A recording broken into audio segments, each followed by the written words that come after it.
Imagine this: radiant guardians of the cosmos, forged from eternity's fire. They stand sentinel before the throne. Yet could divine judgment's unyielding grasp ever bind their boundless light? What veiled truths hide in ancient Hebrew scrolls and Greek codices? These might shatter our earthly illusions of the immortal. If the fallen are ensnared in chains that echo through endless ages, what cosmic symphony of justice and mercy plays out unseen? And in this heavenly drama, where does our fragile, fleeting story intertwine with the eternal? Hold your breath. We're plunging into Scripture's sacred depths. Here, mystery unfolds into revelation. The soul awakens to the thunder of divine truth. My name is Pastor Najam, and I welcome you to my channel, Understanding the Word. Today, we delve into the captivating question of angelic mortality. Do angels die? We'll root ourselves firmly in canonical scripture. We'll explore original Hebrew and Greek terms. We'll examine historical contexts and theological nuances. Jewish interpretive traditions like Midrash or Kabbalah will serve only as illustrative cultural backdrop. They are not authoritative doctrine. Insights from church fathers and modern scholars will illuminate our path. Any speculative musings are clearly labeled as reflective possibilities. They are not definitive truths. Emotionally, expect to feel the weight of divine awe. Intellectually, we'll seek precision and fidelity to biblical principles. To navigate this journey, we'll divide our study into three clear parts. First, defining angels and the multifaceted concept of death. Second, examining key scriptural evidence with historical interpretations. Third, unpacking theological implications and their profound impact on our human experience. This structure will build logical progression. It includes reflective pauses to deepen engagement. It's much like a divine dialogue inviting your soul to respond. Part 1. Angels and the definition of death. What are angels? These enigmatic beings bridge heaven and earth. And how does the shadow of death fall or fail to fall upon them? Let's establish our foundation. Clarity here prevents misunderstanding later. Biblically, angels are created spiritual entities. They are distinct from humans in form and function. Hebrews 1:14 describes them as ministering spirits sent to serve those who will inherit salvation. The Greek pneumata derives from pneuma. It means breath or wind. This parallels the Hebrew in Psalm 104:4. He makes his angels winds, his ministers flames of fire. This imagery paints angels as dynamic, non-corporeal messengers. They are ethereal agents executing God's will. They are not bound by physical decay. In historical context, during the Second Temple period, roughly 516 BCE to 70 CE, Jewish thought viewed angels as part of a divine council. This motif echoes in non-canonical texts like 1 Enoch. As scholar Michael Heiser explains in The Unseen Realm, these serve as cultural worldview background. They help us grasp ancient perspectives, but we do not elevate them to doctrinal status. Now turning to death. It's a term laden with layers in Scripture. To make this accessible, we'll use a straightforward triad. Biological death, the physical cessation of life. It's pronounced in humanity's curse in Genesis 3:19, "For dust you are, and to dust you will return." Angels lack bodies. Jesus clarifies this in Matthew 22:30. In the resurrection, they neither marry nor are given in marriage, but are like angels in heaven. Thus, angels evade this form entirely. Spiritual death, alienation from God's life-giving presence due to sin. As in Ephesians 2:1, "You were dead," Greek nekros, meaning lifeless or separated in the transgressions and sins. This implies a relational rupture. It's a dimming of divine communion. Judicial death, an irrevocable divine sentence. It leads to eternal consequences. It's exemplified by the second death in Revelation 20:14, the lake of fire as ultimate judgment. For angels, biological death is irrelevant. Spiritual separation may strike through rebellion. Judicial repercussions follow. But crucially, this happens without ontological extinction. That's the total annihilation of essence. Their immortality is derivative. It's wholly sustained by God's sovereign will. It's not inherent like His alone, 1 Timothy 6:16. Who alone has immortality, who dwells in unapproachable light. Visualize a flawless diamond, radiant and incorruptible. Yet it's locked in an eternal vault, its facets catching faint glimmers through iron bars, restricted in function but enduring in being. Feel the chill of that unyielding enclosure. It's like an endless echo in a vast, silent cavern. Resonating faintly, immortality persists, yet freedom fades into shadow. If such timeless beings can face separation from glory, what gravity does that lend to our own spiritual choices? Stop for a second. Does eternal accountability ignite urgency in your faith journey, or spark a fiercer chase after righteousness? Part 2. Scriptural evidence and historical interpretations. With definitions set, let's examine the evidence. Does Scripture portray angels as truly immortal or vulnerable to some form of demise? We'll unpack key passages. We'll explore their linguistic roots. We'll consider historical settings and interpretive layers. This builds suspense as we peel back the veil. A cornerstone is Luke 20:36. Here, Jesus states of the resurrected, "They can no longer die, for they are like the angels. They are God's children, since they are children of the resurrection." The Greek phrasing is aud gar apothenine edi dynantai. It means they are not even able to die anymore. Apothenine comes from thanatos, death. Dynantai denotes incapacity. This affirms ontological immortality. It's not as a natural decay process. It's a divinely granted state. Scholar N.T. Wright, in Surprised by Hope, emphasizes human resurrection.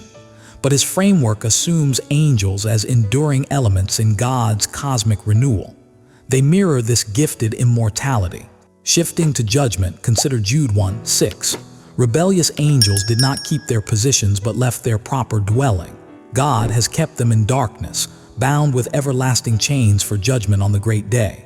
The Greek teteremenos, kept or guarded actively, from terio implying ongoing preservation and desmoi, chains, suggest active restraint.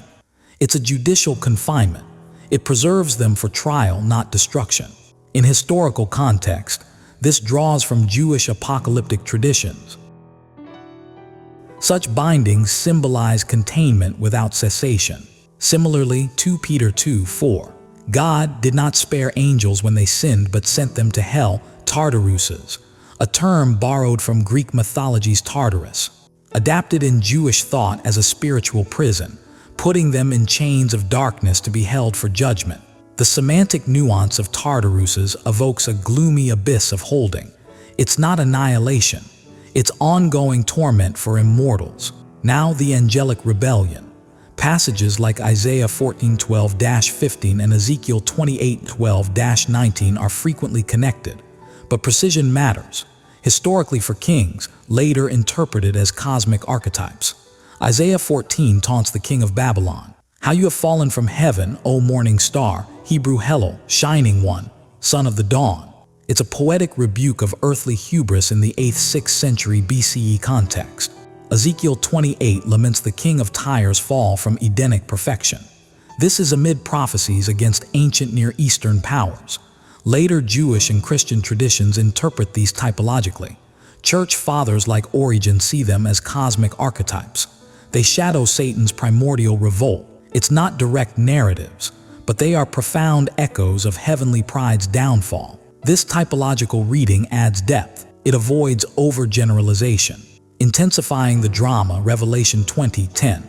The devil was thrown into the lake of burning sulfur, where the beast and the false prophet had been thrown.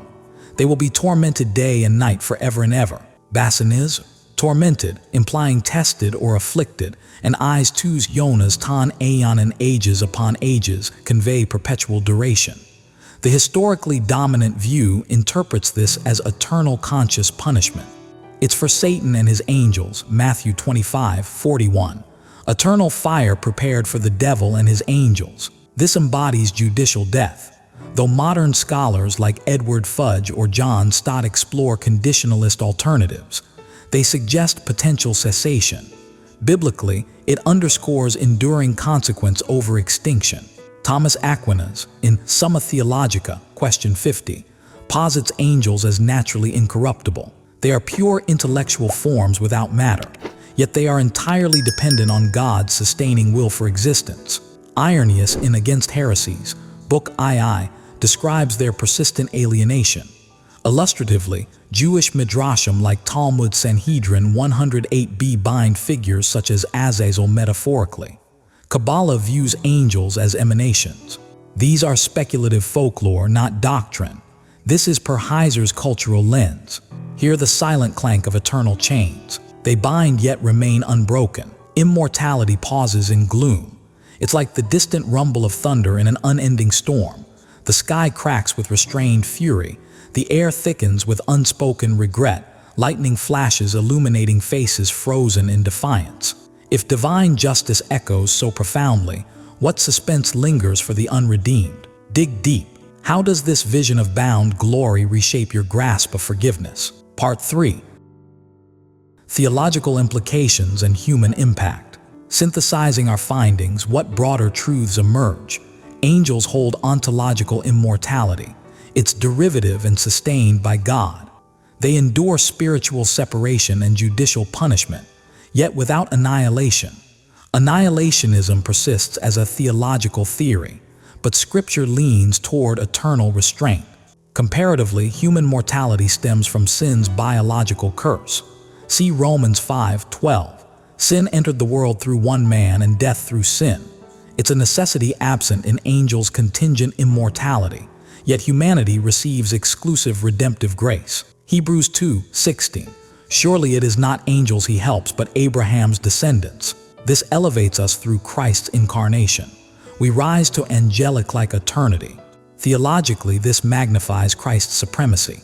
Angels adore him. Hebrews 1:6. Let all God's angels worship him. They serve under his command.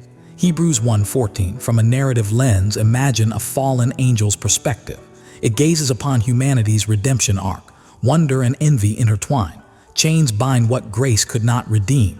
This short story-like glimpse reveals choice's gravity. Their irrevocable fall warns of sin's cost. It stirs awe at salvation's gift. Sense the bittersweet pang of that distant observer. It's like a whisper of wind through barred windows, cool drafts carrying sense of lost paradise, freedom taunting from afar. For us, implications abound. If incorruptible angels face eternal accountability, our mortal decisions echo eternally. It's derivative immortality in restraint versus essential life in God. Consider, if angels are answerable despite their radiance, how will you steward your fleeting life? We've seen endurance amid binding, separation without end. But what does this mean for the soul that chooses wisely?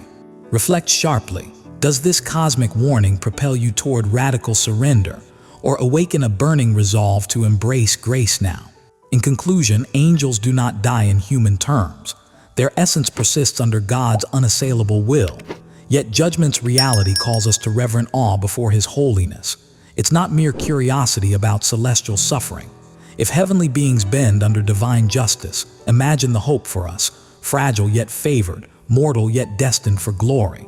Let this truth redefine your every step. May this exploration ignite your faith, transform questions into convictions. Dive deeper into the Word.